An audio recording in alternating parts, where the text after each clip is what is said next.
What's up, everybody? Welcome to GoJo with Mike Golic Jr. That is me. With me, as always, on the ones and twos, Brandon Newman, and back yet again, my father, Mike Golic Sr. Dad, how we feeling this morning? I'm feeling good, man. These playoff games, I'll tell you what. I mean, you get caught up in the hype of it a little bit. So I love playoffs of anything, and we're in the midst of hockey and NBA, which are going on. So all good. And the big matchup got off to a rousing start last night in Golden State. Yeah, it's given us another great show. Download, subscribe, rate, and review. Leave us a 5-star rating. Check us out on the DraftKings YouTube channel. We've also got Aaron Rodgers, who definitely didn't hand the Jets a list, getting another player off his list. Joel Embiid finally adding the trophy to his hardware chest. And the game from last night. Dad, Brandon, and I are also out in South Bend. As we were watching the game last night, we were also rehearsing, getting ready to co-host one of the athlete award shows back on campus here that we were a part of when we were here on campus. We've been out doing all that and still dealing with the fallout of trying to play sports as an adult. Like, we got back here on campus, and we're getting ready to try and help out in this award show. And so We're co-hosting with a couple of the young ladies from the Notre Dame women's volleyball team currently. And as a little bit of team building, when we got here on campus, we decided to try and lace it up and play a little 2-on-2 volleyball. My calves, knees, and overall legs have not been this sore in months. I've been working out 4 to 5 times a week. I thought I was taking good care of myself, and then I got back into a competitive environment, and this is the first time I've felt really, truly washed, probably since I fell off the elliptical when we were on vacation many years ago. Yeah, that was some great video that I'll hold on to the rest of my life. And I'd imagine you were getting up, 6-7 inches on that vert playing volleyball? Maybe. Isn't it amazing how quick it goes? I mean, go back to when you were in the best shape of your life, probably when you were getting ready for your pro day at Notre Dame. You were like a little over 300 pounds. You were moving, doing good on the drills. And then compare that to what you and Brandon did yesterday and just how horrible it feels to be a washed athlete. I mean, I'm to the point, Mike, and I'm obviously way older than you. When I'm working out where I'm working out, if I have to do something on the ground, getting up is a chore. And every time I'm getting up, I'm thinking, my God, I would be on the ground every play and just pop back up. Now I don't even want to be on the ground at all. So now you're doing this sports in your early 30s and probably regretting it as you're doing it, knowing just how bad you're doing and how bad you feel. Unless you were playing well, which I haven't heard you say. So my team did win. I beat Brandon's squad. I, in the process, put my body on the line. I skinned my knee up, got a pretty nice raspberry on my left knee, which, as you know, the worst part of getting turfed up in a game, and you played on old school AstroTurf, so you know all that. We had the field turf when we got to college. But when you go down and you get that raspberry on your elbow and knee or whatever, is forgetting about it as you get the adrenaline rush of the rest of practice and then going home and getting in the shower and all of a sudden you get that quick jolt to burn, which I have to imagine was an even greater hell in the AstroTurf area. I don't know how any of you survived that. Is a scream. I mean, it was horrific. Yes, you get that on your elbow or your knee, you go in the shower and you just have to bite a hole in your lip because of the pain. And then it's there the entire season because it keeps getting ripped off. So welcome back to sport. Is this going to make you want to join some sort of, weekend warrior type leagues now in volleyball? You live in California. You can go down and play some sand volleyball. Any interest in that now? See, I look at this like I survived a game of roulette. Because the reason I generally avoid most adult competitive environments is my number one fear now as an adult is getting seriously injured and having to go through the rehab process without everything there. Because everyone's got to understand, if you weren't in a high-level D1 locker room, Dad, in your case, an NFL locker room, you've got so much at your disposal. If I need massage therapy, a chiropractor, if I need an MRI, if I need a team of people to help me rehab a serious injury, I've got it all in the building with me, right where I'm at. Now, as an adult, you got to track all that stuff down on your own. There's insurance that you've got to be cognizant of. All of these different things you've got to take into account. So I avoid those like the plague. And my thought in the middle of this volleyball match was, I just need to not injure myself before I have to go out for this award show, because then I got to travel, I got to do a bunch of other things. So, no, I look at this as I survived, not I'm going to court more of this chaos. Like, you and Mom just started playing pickleball. You've got a litany of injuries from when you were playing sports. Is there any part of you that's worried, even in pickleball, about re-aggravating some of this stuff? So it would have to be a fluke, because I'm about once I finished ball, all the competitive juices in me are gone. I don't care. You know, when I went and played some basketball or played golf or now pickleball, I don't care. I mean, I want to do well, but I'm not going, you know, all out to win all the time, because I have that in my mind as well.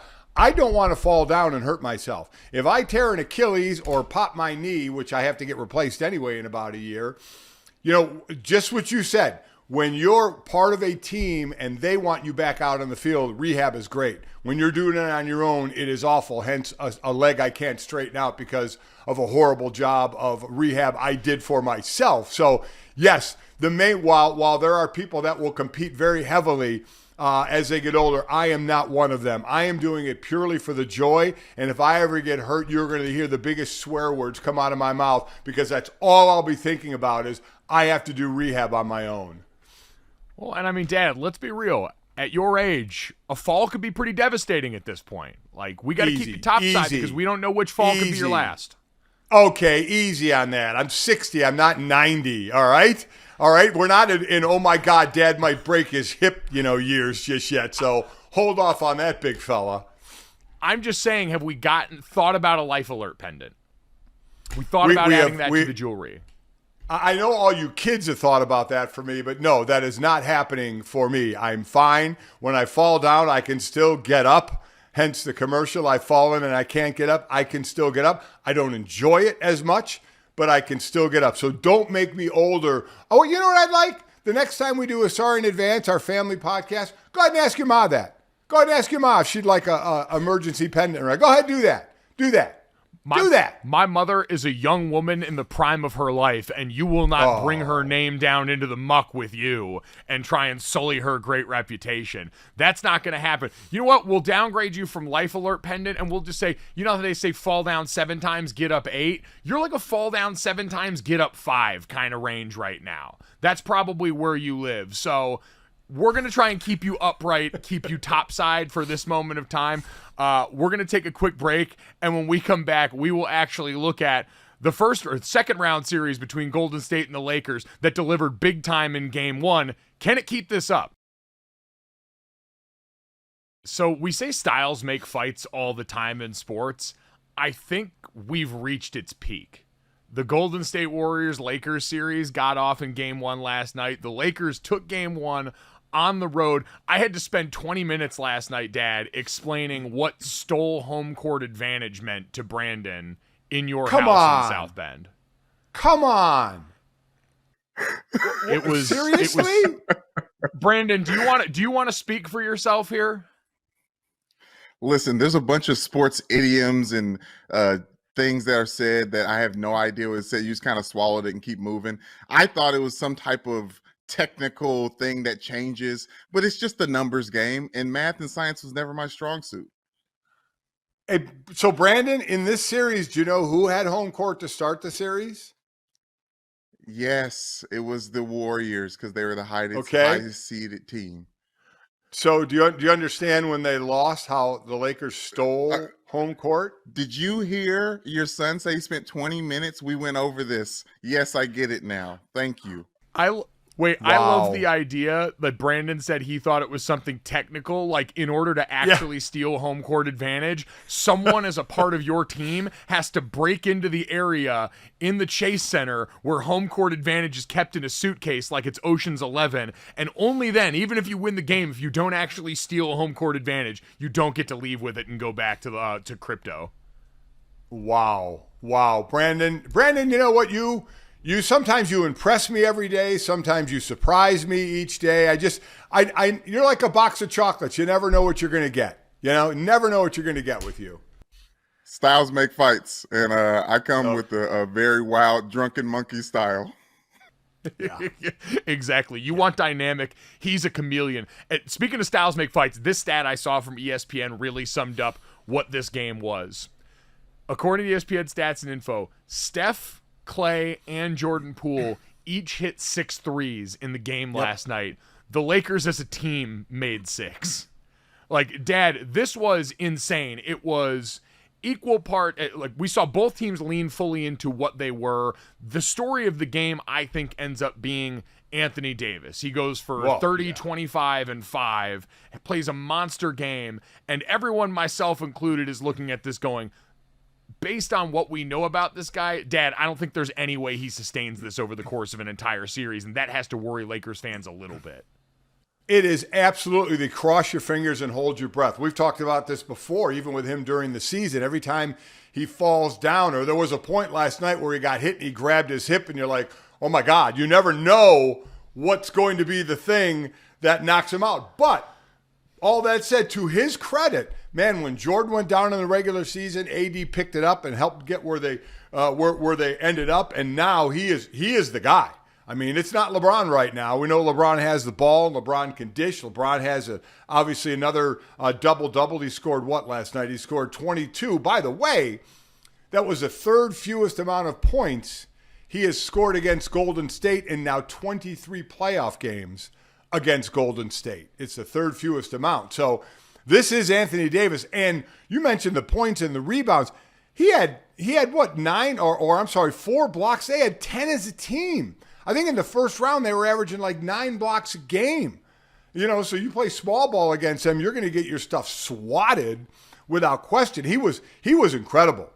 He was really amazing last night. You know, the questions that, and I love Stan Van Gundy and calling the game. He had a couple of really cool moments. One was at the end of the game when he said how you play against Golden State at the end. He said it's ABC, anyone but Curry. And that's what the Lakers were trying to do. And you end up with Jordan Poole trying to take that 3, you know, with what, 9 seconds ago? You know, so that's really not the, now he did make 6 along with, as you said, Clay and Steph, but I'd feel a lot better if Clay or Steph were taking one of those 3s, but it was Poole giving Stan Van Gundy's kind of anybody but Curry method.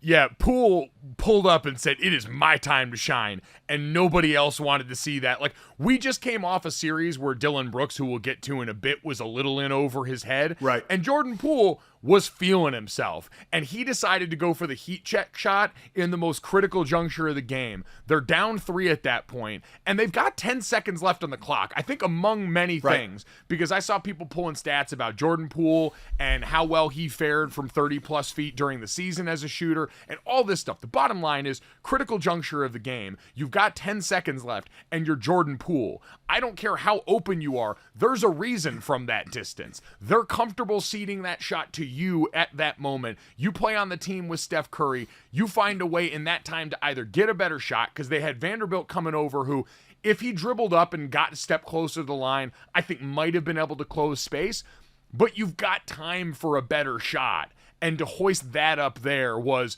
Jordan Poole believing in Jordan Poole more than anybody else believed in Jordan Poole at that juncture. You know, and I guess there's part of you that says that's what you want. Now, of the 3, you said they all made 6. He had the best percentage. You know, he took the least amount of them. Steph was 6 of 13, Clay 6 of 16, and Poole was 6 of 11. So he had the best actuals. He was shooting over 50% from three-point land. So I guess it's tough to really say, man, should he take that shot? Now, it was a distance 3, no doubt about it. You know, you wonder if he could have got closer, and it was to tie. It just, you know, and as Golden State, what are they going to say? They're going to say, we're fine with him taking that shot. He was hitting him during the game, so we're cool with that. But, boy, and this is one where the Lakers at one point were up, 11 or 12 in the fourth? And just like Anthony Davis in the post-game interview was like, man, these guys are that good. I mean, in a blink of an eye, he said, we need to clean up the last 5 minutes of the fourth quarter. He's like, you all saw what happened. He goes, we had a double-digit lead, and they erase it like it's nothing when they just start knocking down those 3s. Yeah, and I think that's a good point because they looked like they ran out of gas. Like, you looked, AD and LeBron looked tired after this game. They were coming off 3 days of rest after their last series against Memphis, and I think this was a calculated risk by the Lakers. LeBron James playing over 40 minutes in this game, AD selling out. They said, look, we're coming off all this rest. We got to steal one on the road. I'd imagine they're going to get obliterated in game 2. Because Steph Curry, even though he ended up leading Golden State in scoring, was not on his game. After the first quarter and an early flurry, he didn't really get going again until the fourth quarter. I feel like they're going to come out there and light them up like a Christmas tree in the second game because LeBron and the Lakers are basically going to seed this and say, we knew we had to get one. We did the job. Now we're going to rally the troops and get back home because LeBron James knows if he wants to get into a longevity battle in this series, being the best guy with Steph Curry, they're going to lose out on that one. Him and AD don't have as much gas in the tank as a guy like Steph night in, night out, I think, to be the focal point of the offense. I think Steph is more capable of doing that night in, night out than LeBron James or Anthony Davis individually at this point.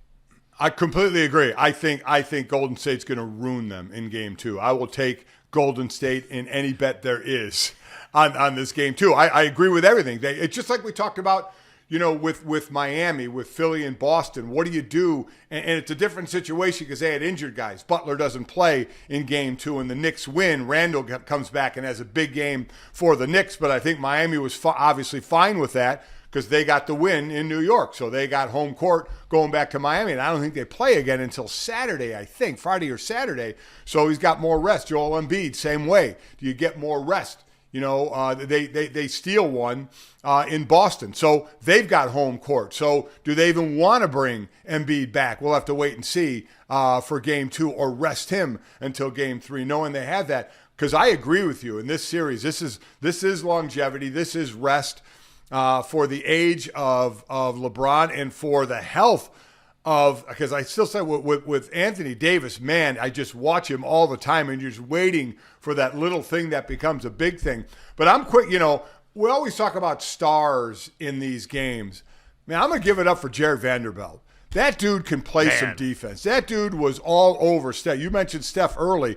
Vanderbilt was playing some D. I don't look at him obviously as a scorer. Had a couple blocks as well and rebounds, but I love a good defensive tenacity, and I love watching him do that.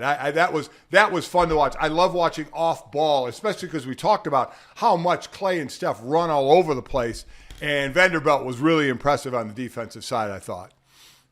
Yeah, it becomes a really interesting conundrum for Darvin Ham because we saw late in that game. You had Schroeder. Dennis Schroeder was playing pretty well for the entire night. Right. When you look up and down the Lakers scorers for the night, so D'Angelo Russell ended up with 19 points. Dennis Schroeder ended up with 19 points off the bench for them. Austin Reeves had 10, especially late in that game. Some clutch playmaking from him, but Darvin Ham had to make decisions late in that game. Hey, we need an injection of offense, so I got to get these guys back out there. But you saw when it was the non-Vanderbilt players, especially in the backcourt for the Lakers, all of a sudden life got a lot easier for Steph Curry, and we know he doesn't need a whole lot of room. Like, if we're gauging the secondary players in this series who are going to have to step up and be big, I think we saw both of them for each team last night, because you mentioned Jared Vanderbilt, who's been sensational since the trade deadline for the Lakers in general, and then on the other side, Kevon Looney, again, 23 rebounds in this game, down low, banging with Anthony Davis. He's had a postseason run, especially on the glass, that's one to remember. Yeah, he had, 4 20-plus rebound performances in the playoffs. He's a leading rebounder right now. He and Anthony Davis both with 23 rebounds. Ridiculous how they're on the boards. But I'm with you. I like watching the non-star player and which one is going to step up here. The other thing Stan Van Gundy said that I agree with, and I see this a lot as well. So the Lakers are up with the ball with time running out, right? And he said it as soon as LeBron crossed half the court line. He's like, don't settle for this. Don't do this. And it's like, he's like, it happens all the time. You let the clock run down and you don't get the shot you want. That's still an area where he said LeBron can drive the lane and try and create something. LeBron just dribbles. And I'm just saying LeBron because it was him last night. But we see this all the time in NBA games, is you got the lead and the clock's running down and you end up getting a horrific shot, one that you don't really want. And, of course, they did, and he missed it. And, there's Golden State trying to get back in the game. So I was with him on a couple of things he said late. It's just like you stop everything you're doing, you dribble, and don't get a shot that you want when you can really ice the game. Yeah, well, I guess that's why I say what I do, especially about LeBron, because he had the ball and he settled for a jump shot, and we've seen his jump shots just not been connecting. 9 of 24 last night from the field, 1 of 8 from 3. And even getting to the rim, he's not as explosive as he used to be, so that's a little bit less consistent. He could still bully people, and we saw one-on-one with Klay Thompson and some of these other guys. You get him touches down in the post and stuff like that, he's going to be a problem. But over the long course of a series, like I'd imagine there's going to be one LeBron James takeover game, right? If they win this series, he's got to be very good for them consistently. There's going to be one where he has to go off. But besides that, he doesn't have as many of those left in the chamber as Steph based on the way his game sits right now. And that's just comparing the two superstars that we talk about in this series. Like Steph Curry off shooting night last night, but still so potent. That best part of his game hasn't been compromised, I think, in the same way that LeBron's has been compromised. So who did you think was going to win this series going in, Dad? And did last night change your opinion of that at all? Yeah, I thought Golden State was just hot right now. I just did. The way Looney was on the glass, and obviously the shooters that you have. I mean, anytime they get coming off screens and get those shots, you just are like, that's a three. You think it's going in more than it's not going in. But I give the Lakers a lot of credit. But I agree with you, and I've heard others say it. They really sold out in game one, coming off the 3 days rest. They said, this is the one. We're rested up as well as we can be at this point. Let's get after it and throw everything at them right now. And they did, and it was a good game. Golden State still had their chances at the end after making that 11 or 12-point lead just absolutely disappear. But I think this could be a longer series. Obviously, you got to give the Lakers a little bit of love that they can do it now, especially the way Anthony Davis is playing and some of those supporting players. But just the shooting of Golden State when they're on is amazing. They took 106 shots. Their 106 shots are the most field goal attempts in a playoff game that ended in regulation since 1990. So when that team is taking 106 shots, as we saw, 3 guys made 6 threes. You know with Steph and Klay that they can be out of their mind shooting those. So, yeah, that's a worry. And then on the other side, I have a worry of time and energy for LeBron and injury for Anthony Davis. So over a 7-game haul, there's part of me that leans toward Golden State, though. The Lakers, I think, writing up their game plan, you always love it when it happens, when you drop a game plan and it works. And I think that was their game plan, is throw the kitchen sink at them in game one, get that one, and we know no matter what, we're going back to L.A. with home court advantage. You're right. It's what can you count on consistently from that game plan, and that's the big question coming off this. What underscores that in the Anthony Davis side of things and in the Lakers side of things. So he had the 30-25 stat line. I saw he was the first players, or the only other player in NBA postseason history that had 30 points, 20 plus rebounds, 5 assists, and 3 blocks in a game was Tim Duncan. So rarefied air there, but in a Lakers uniform, Anthony Davis is the first guy to go for 30, 20, and 5 since Shaq. This is, I believe, AD's first time doing this in the postseason. And as Brandon reminded me today when they went to Shaq and Inside the NBA after the game to talk, Shaq had 10 of those games in the postseason as a Laker. Yeah. Like, it's just a reminder as far as consistently what you can count on, there's levels to this. And the one level that exists at the top sits across and makes fun of Charles Barkley on a nightly basis on Inside the NBA. You forget how just deadly physical Shaq was out on the court. I mean, in a sport where you get to the pros and everybody's a professional, everybody's good, when you get guys that dominate, like, see, Shaq used to do it, AD at the free throw line hit all his free throws. I mean, he's smooth in some of that, where Shaq was just an absolute bulldozer and basically did whatever he wanted. Yeah, good lifestyle to be able to live. Good work if you can get it, I think is the phrase I'm looking for there. Yeah. But let's stick with bigs. Coming up next, one big man finally gets the one award that had been eluding him during his NBA career. Joel Embiid named your 2022-23 NBA MVP. Did they get it right this time? So this was a pretty cool moment. We had the second round of the NBA, plenty of good action last night. Like I said, the Knicks even up the series against the Heat with no Jimmy Butler. The Lakers get it done on the road at Golden State. But the 76ers, who were on an off day, got some awesome news. Joel Embiid was announced as the 2022-23 NBA MVP, and there's a pretty cool video of that moment and Joel getting the announcement that we got here. Tonight, 2023 MVP from the Philadelphia 76ers.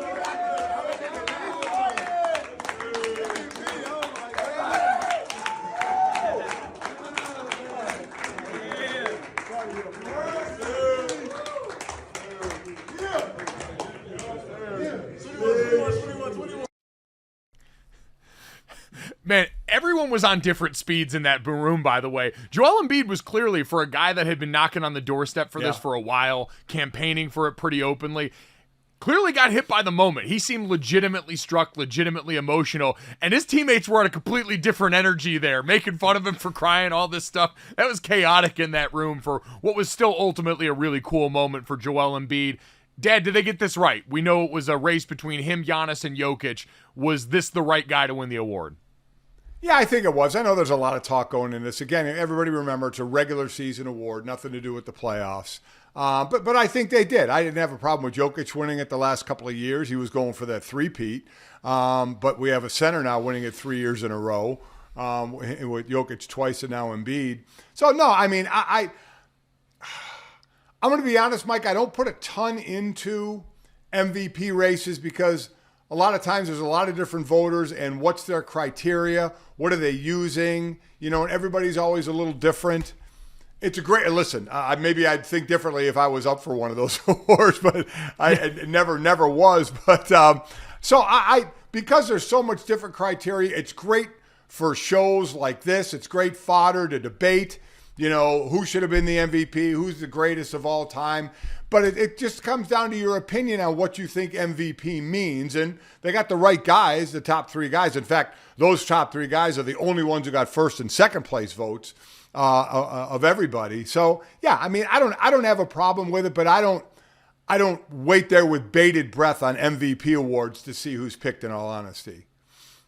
No, I think you're right. It's sort of like when we do top 5 lists for different things, it ends up being more of a vibe than your actual ranking 1 through 5 because you can only jam so many guys in there. When we talked with JJ Redick about it, made the point, you could make an argument for any of these guys. You're trying to get close enough, and then it's usually circumstances outside of your control. Joel had the monster game against the Celtics near the end of the regular season, right as MVP voting opened, and that stuff got sent out to a lot of people, and it worked out well. And I think there is something, too, when you're good enough up to a certain level, some bit of that narrative inertia takes over. And Joel had been very public about this for a while. He wanted to win this award, especially now later in his career, as he's been healthy for long enough stretches to actually be eligible. We know that's going to specifically go into play next year with that 65-game minimum for so many of the awards. But I was happy for him. He's an extremely deserving MVP. What he does for Philadelphia on both ends of the basketball court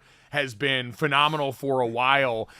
It does become interesting now to think, though, because like you said, the last run of MVPs here, oddly enough, the last 5 MVPs, all international players. Before the last 5 years, there had only been 3 international players to win MVP ever, in Akeem Olajuwon, Steve Nash, and Dirk Nowitzki. And now we've gone Giannis back-to-back years, Jokic back-to-back years, and Embiid out of Cameroon. So 3 straight international players as MVPs here.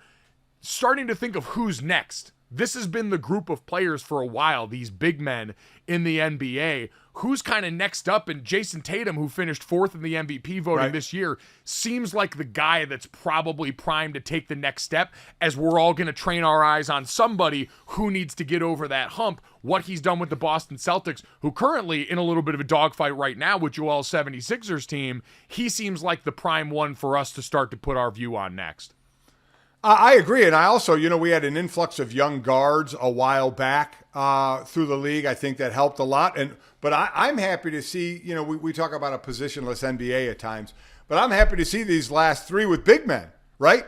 Jokic, who is an incredible player with that dad body, is an incredible passer as well. And Embiid is just a dominant player. But I'm happy to see the big guys getting this award. This happened back in the day a bit, certainly, with the big guys. But I like that it's happening now. But I agree with you. I think Tatum is kind of that next in line, the infiltration of great players in this league coming from college I think is incredible. I think the game is in great shape. I know some people don't like the way it's played now, but I love watching it the way it is. The guys are so athletic in what they do, but there's just something about a big man taking over a game. And, we always have to keep reminding people that it's a regular season award. When they start doing well in the playoffs, people start commenting, well, I wonder if that'll help. No, it won't. What helped was the last week of the regular season when Philadelphia played Boston and Embiid went for 52 and 13. That's why you kind of put the nail in the coffin at the end of the regular season, because it turns out it wasn't even that close. He had 75 first-place votes. Jokic had 15. Giannis had 12. He had 915 points, and Jokic was second with 674. So it really wasn't as close as some thought it might be. Yeah, that was the billing leading up. I remember ESPN did all those straw polls and said this might be the closest MVP race ever. It is wild, too, getting down to fifth on the list because all the names up there we mentioned, Giannis, Joker, Embiid, those all made sense in there. Jason Tatum finishes fourth. How about Shai Gilgeous-Alexander finishing fifth in the MVP voting overall? Love that. Absolutely love that.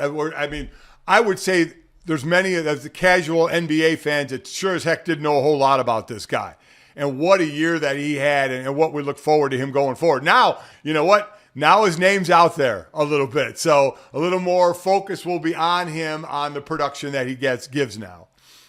You mentioned the young players starting to take up on this, and you're right about the bigs, the evolution that we've seen of how these guys had to change and evolve. Someone brought it up the other night. Brook Lopez is actually a really interesting case study for that. A guy who for the first portion of his career didn't even attempt X amount of threes and now is making them with regularity for the Milwaukee Bucks.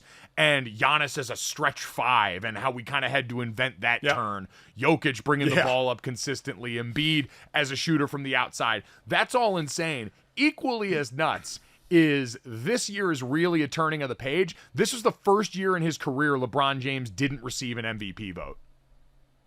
Like that, just saying that out loud is wild. Yeah. Certainly missed some time, obviously, with the injury, but he's still playing incredibly well. We'll see what all NBA team he's on. I've heard reports to be maybe on the third team, possibly, maybe second team. I don't know. You never know with voters how that's going to go with a name as recognizable and someone who's played great over the years like that. But that is pretty wild. And you know what? LeBron is one of those players. We see the greats do it. We saw Brady do it all the time. You kind of find anything to put a chip on your shoulder, don't you? So, maybe, who knows? Maybe in LeBron's world, he's got MVPs, obviously. That's enough to keep a chip on his shoulder to say, okay, no votes, I'll show you, when next year rolls around, when he's in year 35, of what he can do. So we'll see. But yeah, that is pretty wild considering how, he's been pretty much synonymous with all-star, with MVP votes or all-stars or MVPs to not get one vote at all. Yeah, it was nuts there. So congratulations to Joel Embiid. Glad we could finally put this one off to the side. Got it done. He's the first Sixer since Allen Iverson to get in on that action. One other NBA headline I saw from yesterday, Dad, that I wanted to get your opinion on. The report came from Shams over at The Athletic. The Memphis Grizzlies had informed pending free agent Dillion Brooks that he will not be brought back under any circumstances, league sources say. So it wasn't a direct statement from Memphis, but it was a report that was clearly given to Shams. And the unders any circumstances was trending on Twitter all day yesterday. It's cold as ice. Is that sentiment pretty foul from Memphis? Because once I got over, obviously we've all had a lot of fun joking at Dillion Brooks' expense. Part of me does want to pull back a little bit and recognize, all right, this is a person who got in over his head. He made choices and he's got to live with them. But now on the other side of this, it's one thing for us in the peanut gallery to look at this situation. For the team to, I think, pretty clearly give a report like this or let a report like this leak out about Dillion Brooks with that language feels a little bit over the line from their standpoint. Well, I mean, I guess I'd need more, Mike, because we don't know exactly what they said to him. And is Shams paraphrasing what was said? What did he talk to somebody and say, is there any way he comes back? And they just said, no, there's no way he's coming back. And then he kind of put it in those terms, saying under no circumstances. That's what I don't know. Listen, if they told someone outside the organization, listen, under no circumstances, this guy coming back, knowing it's going to get out, yeah, that's probably a little much. You probably don't want to go down that road, but I would need to know a little more context of how he came up with that term. Was that term used, or did he kind of, by what was said to him, use that term himself? So, but if in fact that was just what you said, if in fact that was the term used, that's probably a little much, even though, Dillion Brooks became quite the heel for everybody. Right, like he wrote a check that the rest of them had to cash in a way that was a net negative. Wasn't playing his best basketball by the end, but before all this and before Dillion Brooks started to maybe put himself in conversations he didn't need to be in, for the most part we looked at him as pretty competent agitator, 3-and-D guy for them, which is apparently what he's trying to get away from. I guess Ramona Shelburne said yesterday that Dillion Brooks wants $25 million a year, and that's why the Grizzlies are parting ways with him. I know he's got a lot of bad press right now, but Dad, this is a league where all the time, like the rite of passage in the NBA every summer is NFL players sitting around and watching contracts like that get doled out to guys exactly like Dillion Brooks, who no one ever really thinks would deserve that, usually don't have the press that Dillion Brooks has, but somehow are still cleaning up at the bank. So part of me won't be surprised when somebody gives Dillion Brooks way more money than we would imagine he'd get right at this moment now coming off that series. A guy who all his years, 6 years, were in Memphis averages 14.5 points a game, a little over 3 rebounds a game, 2 assists a game. Basically his 3-pointers, he's like close to 2 of 5 each game, $25 million. Because you're right. We go through NBA free agency when we see players, especially quarterbacks, get a ton of money, and we're like, wow. And then NFL players see NBA players go through free agency, and they're like, oh my God, that guy got that amount of money. And again, I'll never, if Dillion Brooks gets $25 million a year, I will stand up and applaud. I want every player to get as much as they can. All that shows you if a guy with those stats, and again, you can't put everything on stats, but if he got $25 million a year, that also tells you how flush that sport is as well. Everybody is making money. And again, more power to him. I hope he gets it. Seems like an awful lot for that production, but you can ask for whatever you want, and just like I did, and be prepared to say no. Hey, listen, there's no crime in asking. There's absolutely none. No, and shoot your Dillion shot. Brooks has come out and says he thinks he can be more than a 3-and-D player. He thought he was slick coming out a couple of days after everybody gave him grief for not speaking to the media and saying, I don't regret my comments, yada, yada, yada. Like, dude, the window closed for that. So honestly, my advice from here on out, because you're right, if he gets the payday, good for him. Someone do it. He's got to make a choice here. Because at this point, this is his Joker origin story, this series. And so you either decide, one, you're going to go the full opposite route and go silent assassin. You're going to be the guy that goes Kawhi Leonard on him, decides to say nothing now and just handles his business, really focuses on ball, does all that. Or, and this is what he needed to do in the Lakers series, you got to commit more to the bit.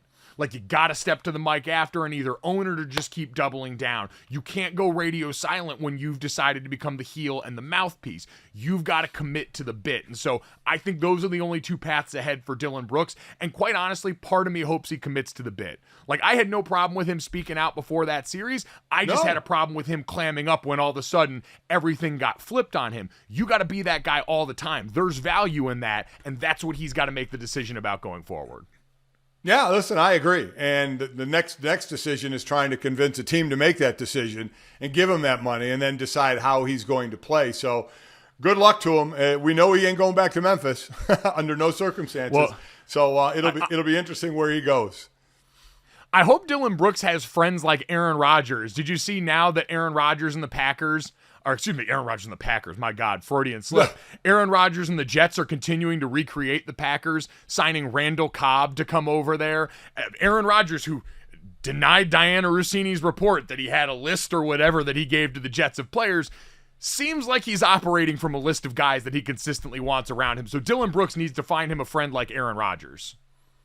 Yeah, listen, whether there's a list or whether it's just suggestions, because, listen, we did see this in Tampa Bay when Tom went there, right? We saw players sign there for, the 1-year deals trying to jump onto that train. Now, these are players doing that have played with Aaron Rodgers. They weren't, in Tampa Bay, they weren't all players that, outside of like Gronk, that played with Tom in New England. They were from other teams. But these are guys, that have played with Aaron Rodgers, and have we still had a Mercedes Lewis sighting yet? I don't know. But yeah, to think there wasn't a list or a suggested list, a whisper in the ear of how about these guys? Yeah, but let me tell you, putting together a nice little receiving crew to go with the youngster, Garrett Wilson.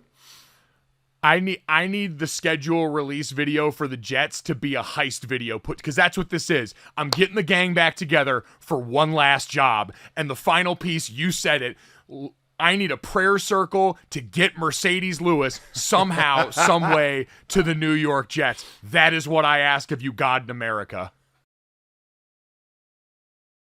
All right, time to finish this thing off the only way we know how. This, that, and the third. 3 quick stories to end the day. As always, download, subscribe, rate, review. Leave us a 5-star rating. Let Brandon Newman know how badly you want him back on here singing an intro into this, that, and the third.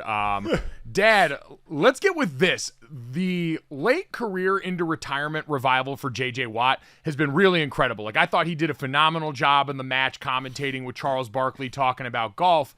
And as he also mulls apparently starting a podcast with his brother TJ, him and his wife Kealia, who was great player in the NWSLs, have been a great professional soccer player for a while, have both decided to buy in a minority ownership stake to Burnley FC, which was recently promoted to the Premier League. Dad, this, in addition to having like Ted Lasso vibes and Ryan Reynolds vibes, I think just continues to speak to how well J.J. Watt has done with his public PR since he hung up the cleats. Can I first say, what about Derek? What about their brother Derek? Or are they just leaving him out? Man.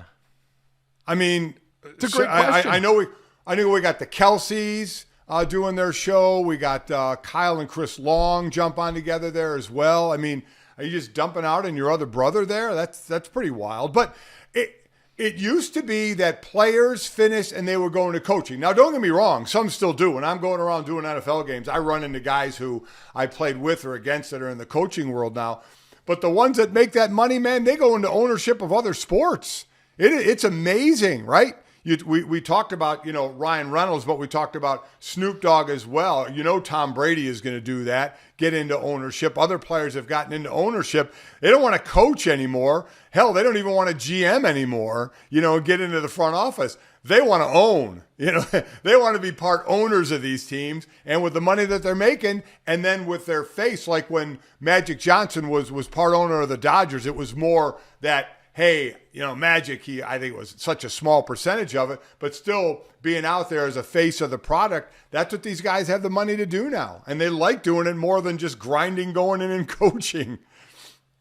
I mean, hell yeah, this is the fun way to be rich. Like like he said, he's not Ryan Reynolds money where he can buy the entire team or anything like that. Right. But it's just enough to go and get to do a bunch of fun PR, get to go sit in the owner's box at these matches, and get all of the positive benefits from these things. Like, no one in the Premiership is going to be trying to burn down J.J. Watt's house if things don't go well for Burnley. He's too far down the list to where he's going to get any of the blame for that. And he gets to reap all the benefits, though. This is smart business and a smart way to go about it if you were a player, like you said, with that much money to burn, but who doesn't want to go in and do what Von Miller talks about wanting to do and be a GM in the NFL after years of putting his body on the line. So congratulations to J.J. Watt. Include your brother Derek in the podcast, J.J. Yeah, for the love of God. Please bring him in there as well. I agree with that, yes.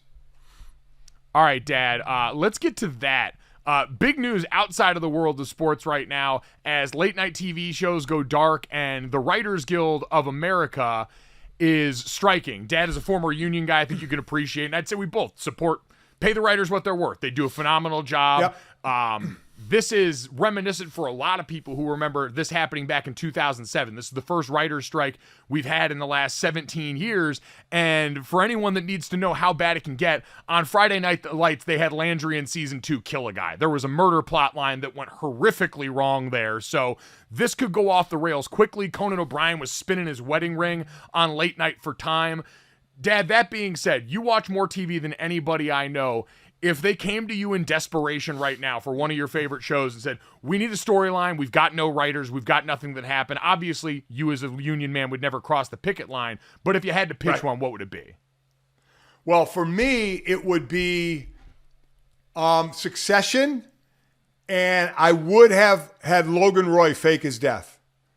That he would disappear, like he's died on the plane. Maybe his assistant on the plane gave him a shot of something that gets his heart rate down low enough to where it appears he's dead.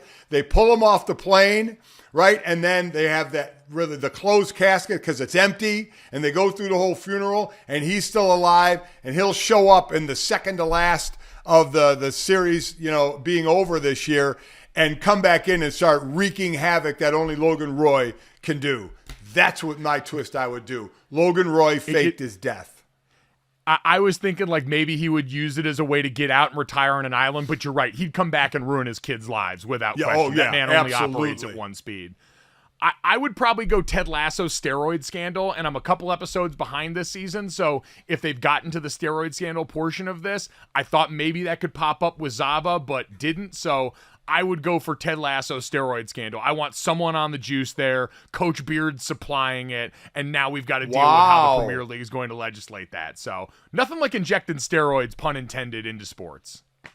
Absolutely right. Hell, it was real sports when I was doing shows and discussing it, so why not put it in fake sports? Exactly. It's where it belongs. Dad, let's get to the third, though, because this is an intersection of one of the movies that was a real coming-of-age moment for me, my younger brother Jake, and you, as we get the announcement here that Pedro Pascal of The Last of Us, Game of Thrones fame, is apparently in the final stages of negotiations with Paramount to co-star in Gladiator 2.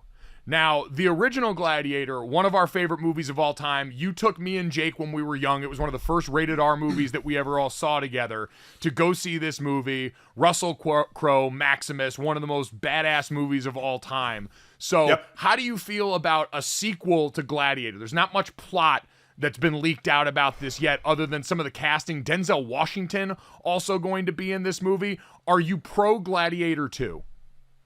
So, because I like the movie so much, yeah, but, they came out with another 300, which is another one of my favorites, and, just like the next, sequence of it, and it wasn't a remake of it, it was a part 2 like this is going to be.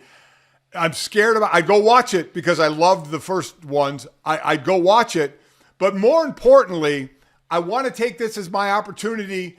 I want to be killed in a movie. I have been doing this for a couple of decades now when I've had my own show and saying I want to be part of an action movie and get killed.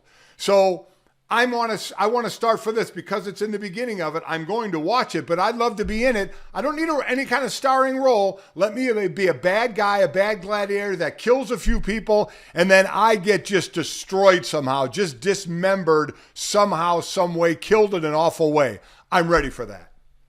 There we go. Clip this, send it out, make sure it gets in front of the right people. My dad wants to be killed on screen in Gladiator 2 alongside Pedro Pascal. If you enjoyed this podcast before that, make sure you download, subscribe, rate, and review. Leave us a 5-star rating and check us out on the DraftKings YouTube. Thanks, and we'll talk to you tomorrow.